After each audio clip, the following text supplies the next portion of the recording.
રામ જય જય રામ, શ્રી રામ જય જય રામ, શ્રી રામ જય જય રામ, સચ્ચિદાનંદ ભગવાનની જય. બધા મ્યુટ થઈ ગયા છે.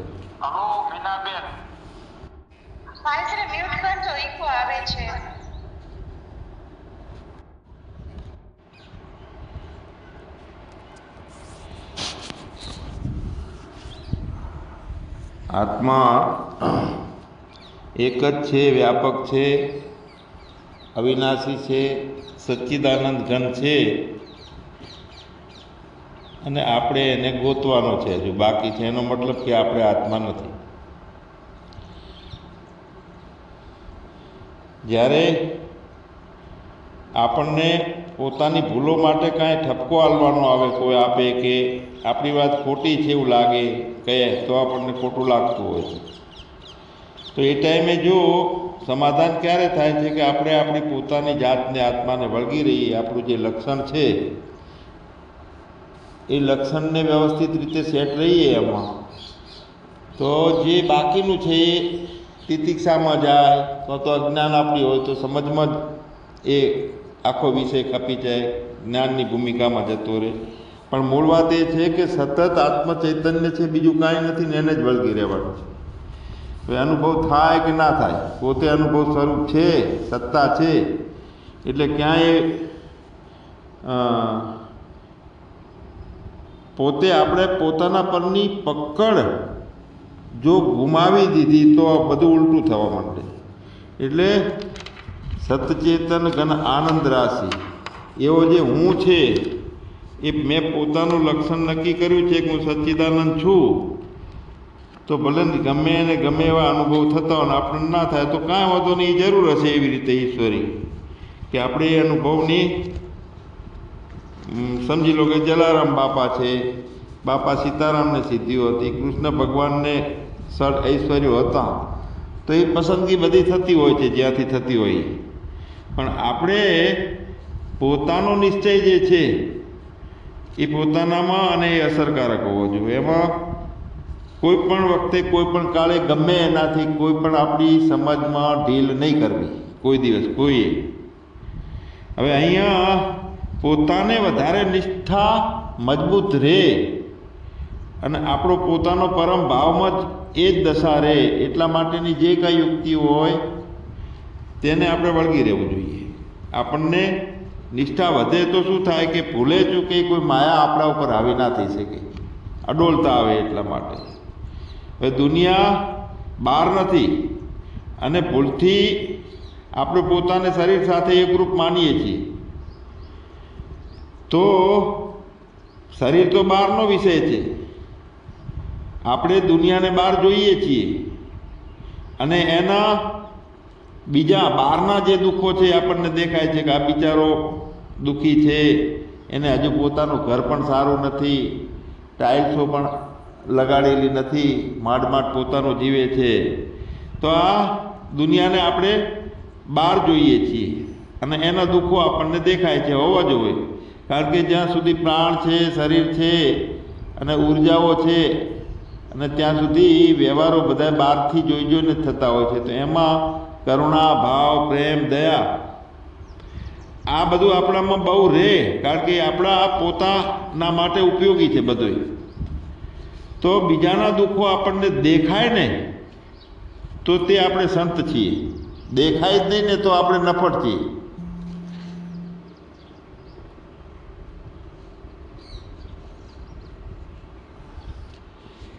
એટલે દૈવી સંપત્તિના ગુણોમાં 16મા અધ્યાયમાં ખાસ વાત કરી છે. અમાનિત્વમ, અદંભિત્વમ, અહિંસા, શાંતિ, આર્જવમ, દાનમ, દમશ્ચ, યજ્ઞશ્ચ, સ્વાધ્યાયમ, તપ, આર્જવમ. તો આ સારા અને જ્ઞાની પુરુષના લક્ષણો છે. અને જ્ઞાની અને સજ્જન પુરુષમાંથી આપણી એક જ લક્ષ્ય રહેવું જોઈએ કે હું સદોદિત કાયમ મારા પોતાના સ્વરૂપમાં નિષ્ઠ રહું.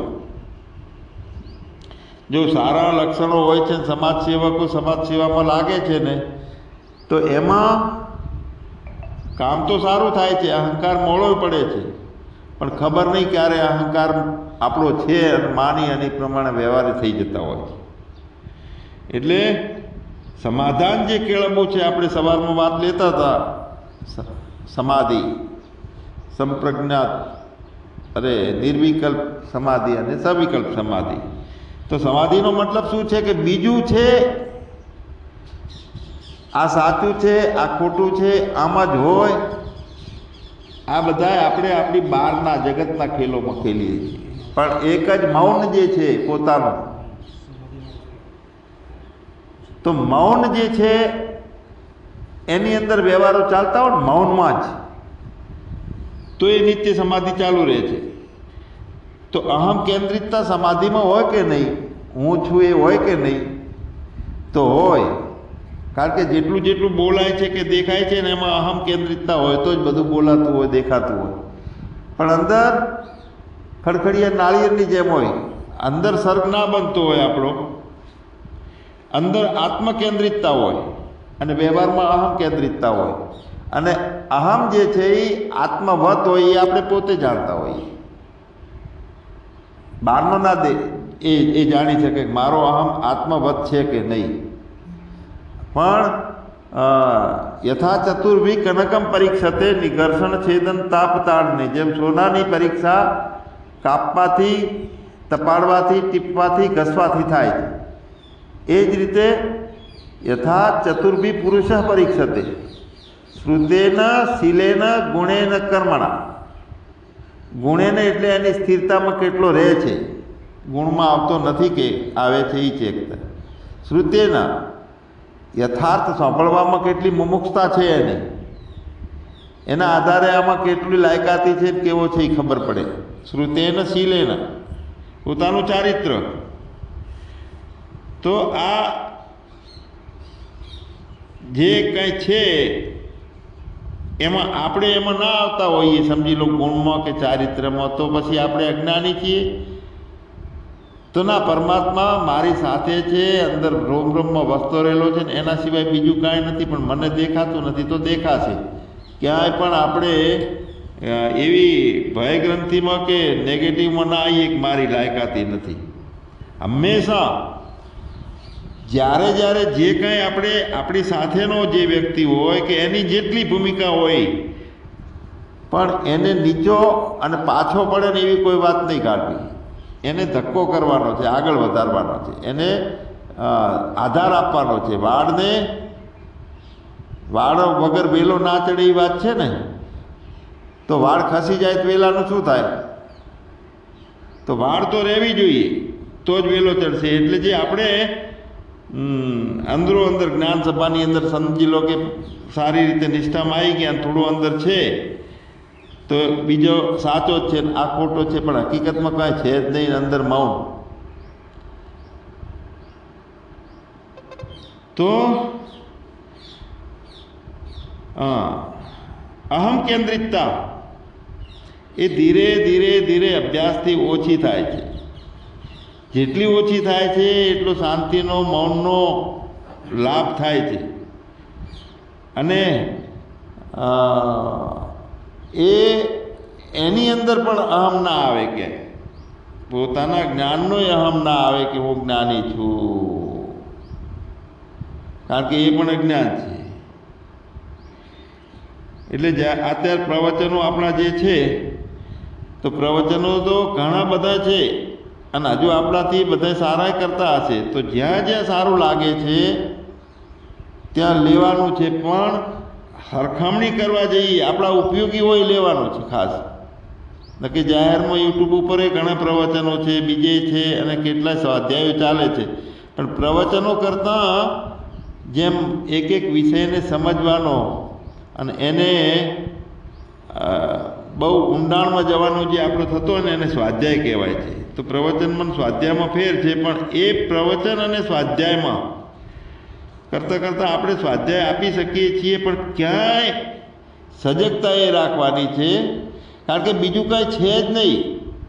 અને ખાલી મોઢેથી બોલવાની વાત અને સાંભળવાની વાતમાં જો સ્વીકાર નહીં આવે ને ત્યાં સુધી તો ઉપર ઉપર છલ્લું રહેશે, સાંભળવાનું બોલવાનું બે, પણ ખરેખર માનવાનું કે બીજું કાંઈ છે નહીં. એટલે બીજાને તુલનામાં આપણા જે અહીંયા જ્ઞાન સભામાં અભ્યાસ થાય છે ને થોડી ગહેરાઈથી થાય છે, કારણ કે સતત એક જ વાતને લક્ષ્યમાં રાખીએ છીએ કે મારે મારું પરમ જ્ઞાનની પરમ મૌનની ભૂમિકામાં આપવું છે ને એમાં તુલનાત્મક ક્યાંય પડવું નથી, કારણ કે પોતે પોતાને જોવાનો છે, બીજાને જોવાનો નથી. એટલે પેલું મેં સવારમાં વાત કરી હતી રામકૃષ્ણ પરમહંસને જે સામે ચેલેન્જ ફેંકવાય કે મારે તમને હરાવવું જ છે, હું સાચો છું. એટલે એમનો નિશ્ચય કેવો પાકવો હતો કે ભાઈ તું મને નહીં હરાવી શકે, કારણ કે મારો નિશ્ચય એટલો અડૂળ છે ને કે મારી અંદર બીજું કંઈ પહેવાનું જ નથી, એટલો બધો દ્રઢ નિશ્ચય છે. એ અનુભવમાં હું રહું એ છું, અને બીજાને જે અનુભવ દેખાતો હોય. તો જગતને બારે જોવું તે દુઃખ છે, અને બારે જોઈ અને એ પ્રમાણે વિચારવું એ પણ બહુ ભૂલ ભરેલી, એટલે કે ભ્રાંતિઓ રહે છે. તો જગત અને એનું દુઃખ બંને આપણી અંદર છે. હવે અંદર જો નજર કરીએ તો કહીએ છીએ કે આપણે અંદર છીએ, પણ આપણે અંદર નજર કરીએ, પોતાના ઉપર નજર કરીએ તો એ વખતે દુઃખ રહેશે નહીં. અને સરસ મજાની એ વાત છે કે જો હમણાં અમે રસ્તામાં આવતા હતા, વિપස්සનાની એક સરસ પદ્ધતિની વાત કરી. ભગવાન બુદ્ધે જે અદ્ભુત રચના આલી છે, ફક્ત જોવાનું, જોતા રહો જોતા રહો જોતા રહો જોતા રહો, અને જોવાથી અનુમોદન નહીં આલવાનું, અને એ જે કાંઈ છે ને એ બધું ખસી જશે, રહેશે નહીં. મતલબ કે ઈશ્વર પૂર્ણ છે, આપણે પણ પૂર્ણ છીએ, છતાં જગત પૂર્ણ લાગતું નથી. જગત કેમ અપૂર્ણ બનાવ્યું છે એવો પ્રશ્ન થાય છે આપણને. પૂર્ણતાની અંદર એ અપૂર્ણતાનો. ઈશાવાસ્ય ઉપનિષદમાં કીધું છે કે ઓમ પૂર્ણમદઃ પૂર્ણમિદં પૂર્ણાત પૂર્ણમુદચ્યતે પૂર્ણસ્ય પૂર્ણમાદાય પૂર્ણમેવાવશિષ્યતે. આનો અર્થ કરીએ, હું પણ પૂર્ણ છું, પૂર્ણમિદં આ મારા સિવાયનું આ જે કાંઈ જગત દેખાય છે તે પણ પૂર્ણ છે. પૂર્ણમદ પૂર્ણમિદં પૂર્ણાત પૂર્ણમુદચ્યતે. પૂર્ણમાંથી પૂર્ણને કાંઈક લેવામાં આવે તોય પૂર્ણ જ બચે છે. જેમ નદીમાંથી ખોબો ભરીને પાણી લઈએ તો ખાડો દેખાતો નથી, એમ આમાં ખોટ આવતી નથી, કારણ કે બધું પૂર્ણ જ છે. હાથમાં આવે છે એ પૂર્ણ છે, બીજું કાંઈ છે જ નહીં. એટલે અપૂર્ણતા ક્યારે લાગે છે? જગત અને જગતના જે દુઃખો છે એ બધો આપણી અંદર છે, પણ આપણે જો અંદર નજર કરીએ તો જગતે નહીં રહે, જગતના દુઃખો નહીં રહે. પણ અંદર નજર મતલબ બહાર નજર નહીં. એટલે જગત અને દુઃખો એ કલ્પિત છે, ભાષે છે, ખરેખર એમ જ છે. જો સાચા થઈ ગયો તો આપણી અંદર પાછું જગત ને જગતના દુઃખો પહેરી જશે. તો પૂર્ણમાં કાંઈ પહેતું નથી, અડોલ છે, ઠોસ છે, ભરપૂર છે. તો પછી એમાં શું આવ્યું? કાંઈ આવતું નથી, બીજાને દેખાય, અને બીજા માને છે એ પ્રમાણે એને દેખાય બધું. પણ વાસ્તવિકતામાં ભગવાને કીધું કે હું આટલું બધું કરું છું, હકીકતમાં હું અકર્તા છું, મેં કશું કર્યું જ નથી. એટલે એ જે છે એ પોતાના અનુભવમાં કેવી રીતનું પૂર્ણ તરીકેનો પોતાનો અનુભવ, એટલે ઠોસ અને ભરપૂર. મતલબ કે સોયની નોક, ભાઈ ઘણી વખત કહે છે કે સોયની અણી અંદર પહેરી શકે નહીં, એવું ભરપૂર છે. તો બીજું આવ્યું તો શું? મેં પેઠું તો આવ્યું ને બીજું જે કાંઈ, તો બીજું છે જ નહીં, એટલો આપણો દ્રઢ નિશ્ચય રહે. તો ભગવાને જગતને અપૂર્ણ કેમ બનાવ્યું એવું કેમ લાગે છે? આ કાર્યો હોય છે એની અંદર કારણના ગુણો આવે છે, આવો પ્રશ્ન અહીંયા કરેલો છે સાધકે. તો એનો જવાબ એ છે કે પ્રશ્ન કોણ પૂછે છે? આપણે ઈશ્વરથી નોખા છીએ તો બીજું આવે, આપણે આત્માથી નોખા છીએ તો બીજું દેખાય. પણ હોય એનું તો હોય, એને દેખાતું હોય ના, એ હોય જ, દેખાતું ના હોય એને, પણ જગતને દેખાય, કારણ કે એની દ્રષ્ટિ જગતની નોખી દ્રષ્ટિ છે જોવાની, એટલે જગતને નોખું દેખાય. બાકી આપણને કાયમ જો જીભ લીલી રહે છે, ભીની રહે છે, આંખ ભીંજાયેલી રહે છે, તો એ ચમત્કાર નથી લાગતો, કારણ કે રૂટિંગ થઈ ગયું ને. એટલે હકીકતમાં તો બધા ચમત્કારો જ છે, કારણ કે આપણે નહીં જોયેલું હોય ને કોઈ દેખાડે ને એટલે ચમત્કાર જેવું લાગે છે. હકીકતમાં ચમત્કાર જેવું કાંઈ છે જ નહીં. ભગવાનના ઈશ્વરના સામ્રાજ્યમાં બધું ઠોસ ભરપૂર પડેલું જ છે આખું જગત, અને બહાર નીકળે છે, ઉછાળા મારે છે, એટલે આપણને જણાય છે. ને કોઈ બીજા ના કરી શકતા હોય, કોઈ કરતો હોય તો આપણને ચમત્કાર જેવું લાગે છે. તો એટલે હા, જગતને અપૂર્ણ કેમ બનાવ્યું? તો આપણે જો આત્માથી નોખા હોઈએ તો જગતે દેખાશે ને અપૂર્ણતા દેખાશે, અથવા પૂર્ણતા દેખાશે. પણ અભિન્નતાની અંદર તો બસ લાડવો જ થઈ જાય છે પોતાનો ઓળખોળ, અને એમાંથી જે અનુભવ ઘટે છે એ ધીરે ધીરે ધીરે ધીરે આપણને ખ્યાલમાં આવે છે કે ઓહો, આ તો બધું બહિર્મુખતા બંધ થતી જાય છે. ઇન્દ્રિયોના વિષયોમાં જે સતત ખેંચાણ રહેતું હતું, દરેકને અલગ અલગ વિષયો ભોગવવાનું, ઇન્દ્રિયોની સામે જવાનું, એ ઓટોમેટિક બંધ થતું જાય છે બધું. પણ પોતાની અંદર પોતાનામાં સતત દ્રષ્ટિ હોય તો આવું બની શકે છે. જગત તરફ જોવાની આંખો આપણે કાયમ માટે બંધ રાખીએ, આમ તો કોઈ બંધ રાખવાનું કહેતું નથી, પણ આપણે આપણા અભ્યાસમાં રહેવા, મતલબ કે જગતને જોવું જ નથી અને પ્રતીતિ માત્ર દેખાય એવી રીતની સતત આદત રહે, સાચું નથી. એ જો આપણા પોતાને જોવો હોય તો, અને પછી જગત જે છે ને એ જગત રૂપે નહીં દેખાય. સતત પોતાને જોવાની ટેવ પડશે ને તો જગત જગત રૂપે દેખાતું બંધ થઈ જાય, પોતાના રૂપે દેખાય. પછી બીજું દેખાતું જ નથી, જગત પોતાના રૂપે જ દેખાય છે. તો આપણે યોગ વશિષ્ઠ મહારામાયણમાં કાલે નિર્વાણ પ્રકરણની એ થોડીક વાત ચાલુ કરી હતી, શરૂઆત કરી હતી, આજે એને આગળ વધારીએ. તો વશિષ્ઠજી કહે છે કે હે રામજી, જેમ સમુદ્રમાં ઉછળતી અસંખ્ય લહેરોનું મૂળ કારણ પાણી છે, જળ છે, જેટલી લહેરો છે એ લહેરો જો એવો વિચાર કરે કે આપણે પાણી છોડીને પછી ઉછળવું છે તો એની તાકાત નથી, પાણી છોડીને લહેરો ઉછળી શકે. એ પ્રમાણે અનેક પ્રકારના અસંખ્ય બ્રહ્માંડોની ઉત્પત્તિ ધારણ કરનારા ચેતન છે. અને એ ચેતન વશિષ્ઠજી રામજીને કહે છે કે તે તમે છો. સમરૂપ આકાશની જેમ સૌમ્ય મોટી મોટી સૃષ્ટિઓ રૂપી જળ તરંગોથી ઠોસ પ્રકાશમય પરમાત્મા ચૈતન્ય રૂપ સમુદ્ર તમે જ છો.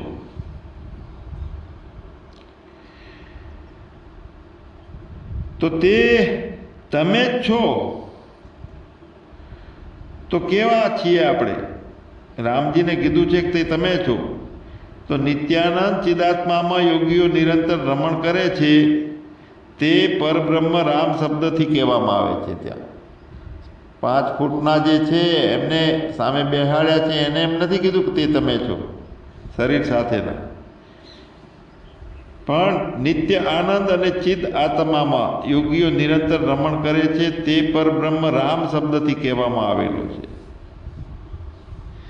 તો જેમ અગ્નિથી ઉષ્ણતા નોખી નથી, અને કમળથી સુગંધ અલગ નથી, કાજળથી કાળાશ અલગ નથી, બરફથી સફેદી અલગ નથી, શેરડીથી મીઠાશ અલગ નથી, તેજથી પ્રકાશ અલગ નથી, ચેતનથી એનો અનુભવ અલગ નથી, એ પ્રમાણે સચ્ચિદાનંદ બ્રહ્મથી ચરાચર જગત અલગ નથી. તો એ પ્રમાણે સચ્ચિદાનંદ બ્રહ્મથી ચરાચર જગત અલગ નથી, કેમ કે બ્રહ્મ જ સર્વનું કારણ છે. તેથી ચેતનથી એનો અનુભવ અલગ નથી,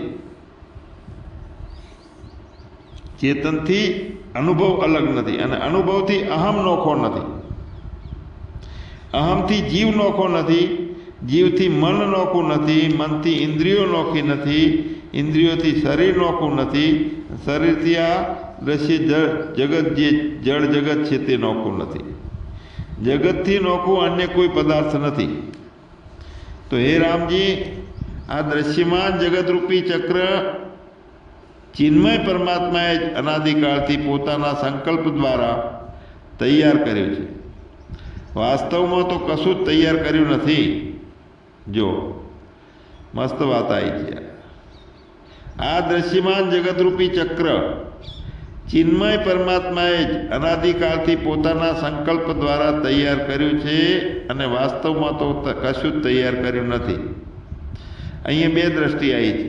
એક દ્રષ્ટિથી વાસ્તવમાં કશું જ તૈયાર કર્યું નથી અને એક દ્રષ્ટિમાં આ વાસ્તવમાં આ બધું દ્રશ્ય જગત અનાદિકાળથી પરમાત્માએ પોતાના સંકલ્પ દ્વારા તૈયાર કર્યું છે.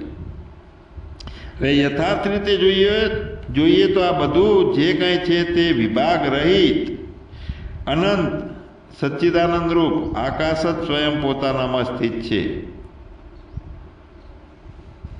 અને તે સિવાય બીજું કાંઈ જ નથી. જ્ઞાની પુરુષ ઇન્દ્રિયો અને મનના કાર્યોને કરતો હોવા છતાં કાંઈ કરતો નથી, કેમ કે એનામાં કરતા ભાવ છે નહીં. તો હે શ્રીરામ, તમે અંદરથી આકાશની જેમ નિર્મળ છો, બહારથી પોતાના વર્ણ આશ્રમને અનુકૂળ આચરણ કરો છો અને હર્ષ અને ઈર્ષા વગેરે વિકારોમાં કાષ્ઠ અને પથ્થરની જેમ નિર્વિકાર રહો છો. આ ત્રણ વાત આવી છે. તમે આકાશની જેમ નિર્મળ છો અંદરથી અને બહારથી વર્ણ આશ્રમને અનુકૂળ આચરણ કરો છો અને હર્ષ અને ઈચ્છા વગેરે વિકારોમાં કાષ્ઠ એટલે કે લાકડું અને પથ્થરની જેમ તમે નિર્વિકાર રહો છો, તટસ્થ રહો છો. તો જે તત્કાળ મારવા માટે તૈયાર અત્યંત કઠોર શત્રુ છે તેને સ્વાભાવિક અતિપ્રિય મિત્ર રૂપે જે જુએ છે તે જ યથાર્થ જોનાર જ્ઞાની મહાત્મા છે. જે પ્રમાણે કિનારાના વૃક્ષને નદી વેગપૂર્વક ઉખાડીને ફેંકી દે છે, એ પ્રમાણે જે મહાત્મા મિત્રતા અને ઈર્ષાને ત્વરિત મૂળ સહિત ઉખાડીને ફેંકી દે છે, તે જ હર્ષ અને ઈર્ષારૂપી દોષોનો વિનાશ કરી શકે છે. અને જે પુરુષના અંતઃકરણમાં હું કરતા છું એવો ભાવ નથી તથા જેની બુદ્ધિ સંસારના પદાર્થોમાં અને કર્મોમાં લેપાતી નથી, તે પુરુષ આ બધા લોકોને મારીને પણ વાસ્તવમાં ન તો મારે છે કે ન પાપોથી બંધાય છે. હું કરતા છું એવો ભાવ નથી અને કર્મોમાં લેપાતો નથી, તો એ ન તો કોઈને મારે છે કે ન તો પાપોથી બંધાતો નથી. તો હે રામજી, જેનું ત્રણેય કાળમાં અસ્તિત્વ નથી તેની વ્યવહારિક સત્તાનું જ્ઞાન કરાવવા માટે માયા શબ્દનો પ્રયોગ કરવામાં આવ્યો છે અને તે માયા તેનું યથાર્થ જ્ઞાન થઈ જતાં અવશ્ય નષ્ટ થઈ જાય છે. તો હે નિષ્પાપ શ્રીરામ, મન, બુદ્ધિ, અહંકાર તથા ઇન્દ્રિયો વગેરે બધું જ જડતા રહિત એકમાત્ર ચિન્મય પરમાત્મા જ છે. પછી જીવાત્મા એ પરમાત્માથી અલગ કઈ રીતે હોઈ શકે? અર્થાત એ પણ પરમાત્માનું સ્વરૂપ જ છે. અને જ્યારે ભોગ તૃષ્ણારૂપી વિષયનો આવેશ નષ્ટ થઈ જાય છે, સંસારના વિષય ભોગોથી તીવ્ર વૈરાગ્ય થઈ જાય છે, ત્યારે અજ્ઞાન એ રીતે સ્પષ્ટ નષ્ટ થઈ જાય છે કે જેમ સૂર્યના પ્રકાશથી અંધકાર નાશ પામે છે, જેમ વિસ્તૃત આકાશમાં નિરાકાર વાયુ સ્થિર છે, તેમ ભાવ અભાવથી પર થયેલા તમે તે અત્યંત વિસ્તૃત પરમપદરૂપ પોતાના બ્રહ્મ સ્વરૂપમાં સ્થિત છો. તો હે શ્રીરામ, જ્યારે સામાન્ય મનુષ્યને પણ પોતાના કુળ ગુરુના વચનોનો બોધ થઈ જાય છે, તો પછી તમારા જેવા વિશાળ બુદ્ધિશાળીને, ઉદારને મારો ઉપદેશ કેમ નહીં લાદે? કેમ કે તમે પોતાની બુદ્ધિથી મારા ઉપદેશને ગ્રહણ કરવા યોગ્ય જ સમજી લીધો છે. તેથી મારા વચનો તમારા હૃદયમાં ઉતરી જાય છે. તો હે શ્રેષ્ઠ મહાનુભાવ શ્રીરામ, હું રઘુકુળને ઉન્નત કરનારા તમારા સૌનું સદાકાળથી કુળગુરુ છું. તેથી તમે મારા દ્વારા અપાયેલા શુભ ઉપદેશને ગળાના હારની જેમ ધારણ કરો. શ્રી રામજીએ કહ્યું કે હે ભગવાન, હું માત્ર પરમ શાંતિનો અનુભવ કરી રહ્યો છું અને પરમાનંદમય સ્વરૂપમાં સારી રીતે સુખપૂર્વક સ્થિત છું. મને ધુમ્મસ વિનાની દિશાઓની જેમ સારી પેઠે પ્રસન્ન આ સમસ્ત જગત વાસ્તવિક સચ્ચિદાનંદ સ્વરૂપ દેખાઈ રહ્યું છે. હે ભગવાન, હું શંકાઓથી, આશારૂપી તૃષ્ણાઓથી, રાગ અને વૈરાગથી રહિત છું. હું પોતે પોતાના તે અવિનાશી વિજ્ઞાનાનંદ ઘન સ્વરૂપમાં સ્થિર છું, જ્યાં અમૃતનો રસાસ્વાદ પણ તણકલા જેવો નીરસ થઈને ઉપેક્ષિત બની જાય છે. તો હું મારા પ્રાકૃત સ્વરૂપમાં સ્થિત છું, સ્વસ્થ છું, પ્રસન્ન છું. ત્રણેય લોક જ્યાં વિશ્રામ કરે છે તે સુખનું કેન્દ્ર સ્થાન હું છું. તેથી હું વાસ્તવિક, હું રામ છું. હું મારા પરમાત્મા સ્વરૂપને તથા તમને પ્રણામ કરું છું. બહુ સરસ વાત કરી છે અહીંયા કે વાસ્તવિક હું રામ છું અને હું મારા પરમાત્મા સ્વરૂપને, કે જેને હમણાં આગળ વાત કરી કે એ પરમાત્મા સ્વરૂપને રામ નામથી ઉલ્લેખવામાં આવ્યો છે. અને અહીંયા 4 રામની વાત કરી છે કે એક રામ દશરથ ઘર ડોલે, दूसरा राम घट घट में बोले, तीसरा राम का सकल पसारा और चौथा राम है सबसे न्यारा. એ પરમાત્મા સ્વરૂપ છે. અને એ પરમાત્મા સ્વરૂપને તથા તમને, ગુરુદેવને, હું મારા પરમાત્મા સ્વરૂપને તથા તમને પ્રણામ કરું છું. કોણ પ્રણામ કરે છે? તો રામ. રામ પ્રણામ કરવાવાળા છે. અને પછી જનકે એની એ વાત કીધી કે અહો મેં નમો મયમ, હું મને પ્રણામ કરું છું.